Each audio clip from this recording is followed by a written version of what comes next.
2:13 a.m., the chrome door of washer 7 began peeling the world open, and Mira watched her own cheek lift away first. The laundry room beneath Hwangsan Tower glowed with sick fluorescent light that flattened every color into hospital green and made damp concrete shine like skin. Rows of dented machines trembled against the walls, their round glass eyes turning slowly, as if the building itself were trying not to sleep. Mira stood alone in gray slippers and an oversized sweatshirt, holding a basket of warm sheets that still smelled faintly of rain and detergent. She had come downstairs because sleep would not stay inside her apartment, not since the scratching started behind her kitchen wall 3 nights earlier. Hwangsan Tower was old enough to have yellowed evacuation maps, rust bleeding through vents, and rumors that every floor plan was slightly wrong. Tenants joked that doors moved overnight, but nobody laughed very long in the elevator when the lights flickered between floors 6 and 7. Mira never believed those stories until she saw washer 7 reflecting her face with a thin silver blur around the edges. At first it looked like condensation loosening from chrome, a harmless film lifting near the latch like old sticker glue. Then the peeled strip widened with patient softness, and the reflected edge of Mira's face detached like wet paper sliding from glass.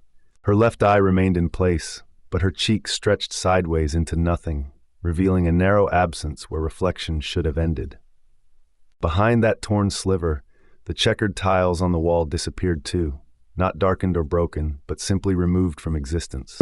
The missing strip did not show brick or wiring or darkness behind the room, only a moving depth that made her stomach clutch. Inside that impossible opening, a figure crossed from left to right wearing navy coveralls and carrying a ring of maintenance keys. Mira recognized the building's maintenance man from his stooped shoulders, his neatly parted hair, and the bandage wrapped around 2 fingers. He was supposed to be asleep in the basement office near the boiler valves, or maybe drinking canned coffee under the stairwell. Instead, he appeared inside the missing piece of the world, walking through the peeled reality as calmly as a man crossing a hallway. Mira spun around, expecting to find him behind her, but the laundry room remained empty, except for circling washers and a red mop bucket.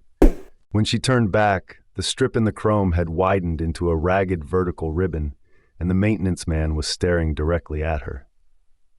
His face looked pale and overexposed, as if lit from inside by freezer light, and one side of his jaw faded into static. The basket slipped from Mira's arms, and white sheets spilled over the floor, like surrender flags dragged through dirty water. She told herself the chrome was warped, the fluorescent bulb was failing, and exhaustion had finally begun painting cracks over ordinary objects.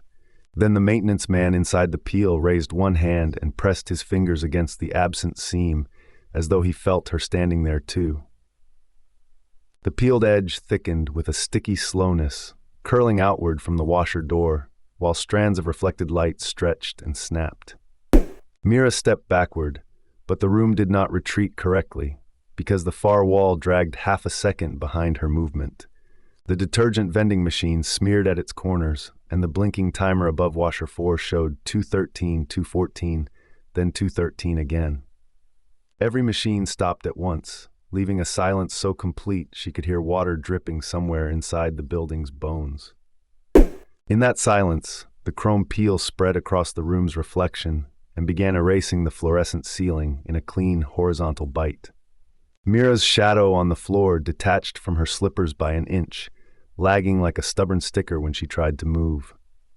She remembered the old woman from 1102 saying Hwangsan Tower was built over a demolition site where an apartment block collapsed before completion.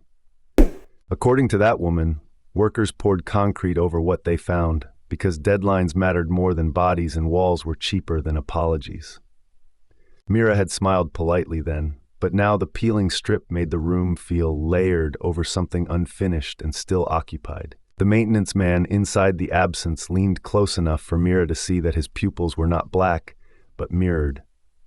In those mirror pupils, she saw not herself but endless laundry rooms repeating under endless towers, each with a lone woman watching washer 7. He tapped once against the missing seam, and tiny ripples spread through the room around Mira like invisible rain striking skin.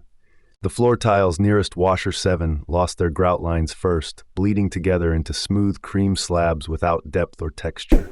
One of the spilled sheets reached that altered patch and vanished edge by edge, as though being gently consumed by blank paper. Mira snatched the fabric back, but the missing corner left her holding a clean-cut shape with no torn threads at all.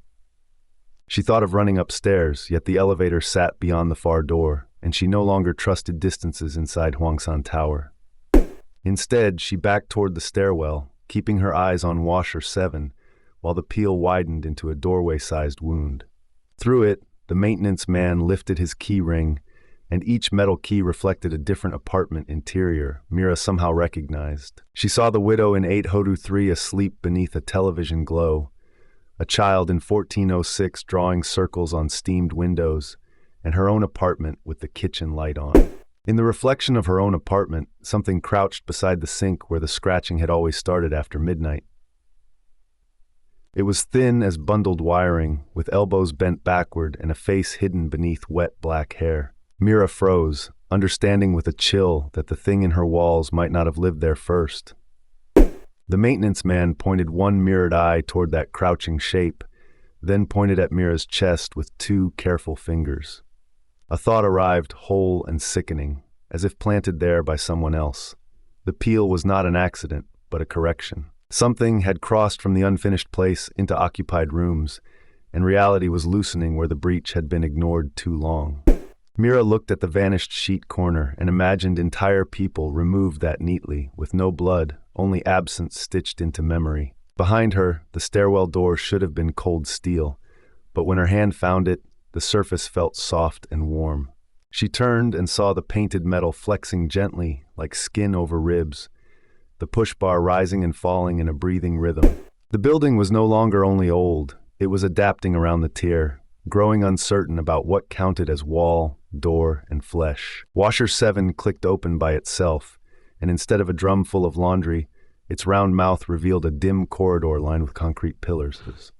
The maintenance man now stood inside that corridor, rather than in the reflective strip, closer and more complete, though his feet still blurred at the edges. He did not speak, yet Mira understood his expression with the awful familiarity of dreams ending just before disaster. If she entered, the peel might close and seal whatever had crawled into Hwangsan Tower, but everyone upstairs might forget she ever existed. If she refused, the missing strip would continue widening through apartments, hallways, and faces, replacing damaged reality with something tidier and far hungrier. Mira pictured the child in 1406, the widow in 803, and the crouching shape beside her sink, waiting for another night to open wider. She also pictured her mother's voicemails, unanswered for weeks, still glowing on a phone upstairs that nobody else would think to check. The moral choice arrived stripped of heroism, looking less like sacrifice and more like being quietly erased for people who might never know. The maintenance man held out one bandaged hand, and Mira saw that the missing fingertips were not injured, but smoothly absent, as if paid already. She stepped closer to the washer, feeling the room around her ripple and thin, while the fluorescent lights stretched into white threads overhead. Just before crossing, she looked back and saw her reflection in all the other washer doors standing still a full second behind her. Those delayed reflections were not copying her anymore, but watching, their expressions tightening with relief, as if one version would finally get to stay. Mira realized then that the peel had started on her face because Hwangsan Tower had been deciding which Mira belonged to this floor. She placed her hand in the maintenance man's, and the skin of his palm felt like cool tile submerged in water.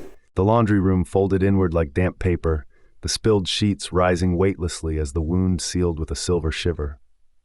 At 2:14 a.m., the timers all resumed, the machines began turning again, and the basement of Hwangsan Tower looked perfectly ordinary.